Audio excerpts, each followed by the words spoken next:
El anuncio de la muerte. No sé si la muerte se puede anunciar. No sé si cuando llega el momento de transformarnos en otra parte del universo podamos saberlo. No sé si podamos sentirlo. Pero lo que sucedió en los últimos meses del gran suceso fue realmente extraño. Transcurría el año 2000, en el mes de octubre, y mi padre, como su trabajo lo exigía, viajaba demasiado. Como acá en México le decimos, puebleaba de negocio en negocio para vender productos de plomería y ferretería, y esas últimas semanas pasaba siempre algo que estresaba más y más a mi padre.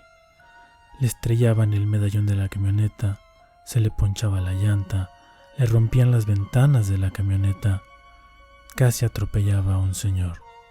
En fin. Nos hablaba a casa para decir que sucedía algo y a lo mejor eso me sugestionó en esos momentos porque yo soñaba que le hacía daño a mi padre, que lo mataba con un martillo, lo metía debajo de la cama para que nadie se diera cuenta y me despertaba sudando, gritando y me refugiaba en los brazos de mis padres. Llegó noviembre y con ello Día de Todos los Santos y Día de Muertos. Recuerdo que hubo un puente largo ese año y no tuve clases en la universidad por 3 días. Para esto, mi padre se había ido a casa de los abuelos para pasar las fechas y nosotros, la familia, lo alcanzaríamos después. Y así fue, con la excepción de que unos amigos de la familia se fueron con nosotras, mi madre y mis hermanas. Cuando llegamos con mi padre, se extrañó de ver a sus amigos y se enojó un poco. Luego se contentó y nos fuimos a acampar con ellos. Con todo, mi padre estuvo contento, pero en esa ocasión todos sus hermanos y primos se juntaron, cosa que nunca pasaba. Los primos con los que tenía problemas ahí estaban, riendo y conviviendo, como muy armonioso. Los días siguientes, mi padre empezó a tener un temperamento muy explosivo y tenía un aroma muy feo, como si no se bañara. Y si algo tenía el señor, era que se bañaba 2 veces al día y usaba un perfume muy rico. Siempre olía súper bien. En fin, esos días parecía que no hacían nada de esos rituales. Y si le decíamos, se enojaba. Que si porque jugábamos con él, que si porque no jugábamos con él, que si no le hacíamos caso, que si éramos muy empalagosas, en fin, era raro. Lo que vino después, jamás pensamos que sucedería, pues él era de las personas que amaba manejar de día, pero si era de noche, mucho mejor. Y ese día empezó mandándome a la universidad. Llevaba falda y cuando me vio me dijo, llévate un pantalón en la mochila o te lo paso a dejar.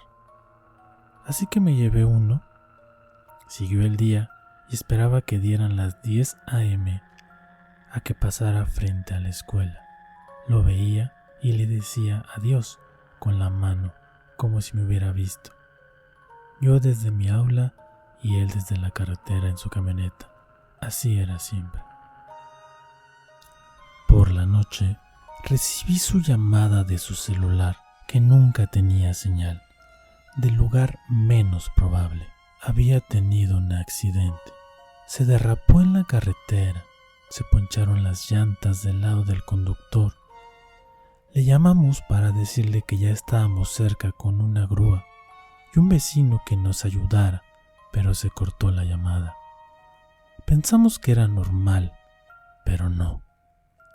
Cuando llegamos al lugar, nuestra pesadilla estaba en plena acción. Una noche de terror entre peritos, judiciales, policías municipales, abogados. En fin, cabe mencionar que a mi padre lo tuvimos que enterrar en otro estado por costos y logística. Entonces teníamos que viajar 3 horas para estar con él. A los 9 días se hace un ritual que se llama levantamiento de la cruz y cada miembro de la familia se va despidiendo de él. Pero nosotras, su esposa y sus 3 hijas, no pudimos llegar. Tuvimos un accidente en el camino. La camioneta en la que íbamos se quedó sin frenos e hicimos 3 carriles en curvas sobre un andador montañoso. Entonces nos fuimos contra la montaña y casi nos volteamos. Una ambulancia iba pasando y se regresó para socorrernos. Sacaron a todos porque sí. Íbamos bastantes en la camioneta, pues sacaron a todos menos a mí.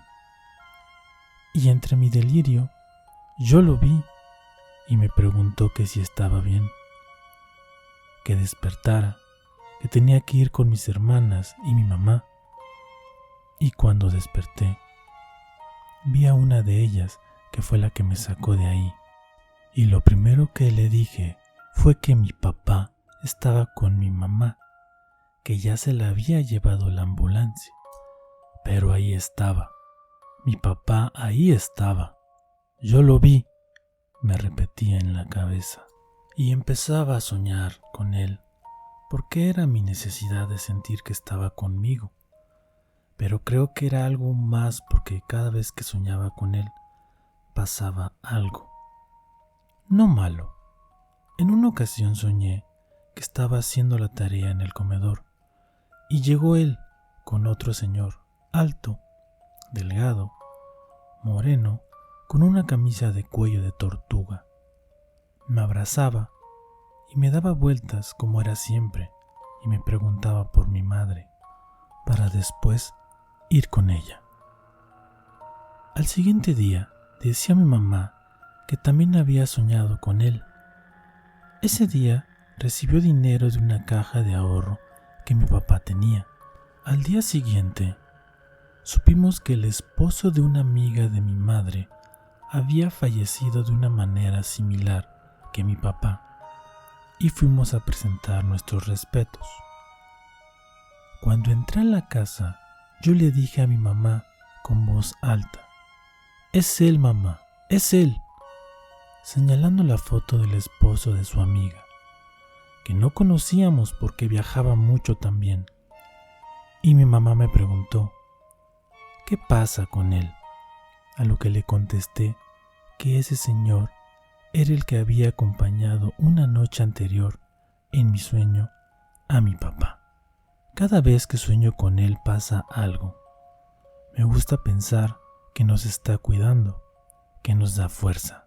La muerte es la cosa más misteriosa, pero es lo más seguro porque todos tenemos que pasar por el proceso. Muchas gracias por ver este pequeño relato. Agradezco muchísimo la ayuda y el apoyo de mi amiga Mari, que fue la que me hizo llegar esta historia verdadera. Muchas gracias por el apoyo que me has brindado siempre. Espero les haya gustado este relato, que estén muy bien y que tengan una buena noche.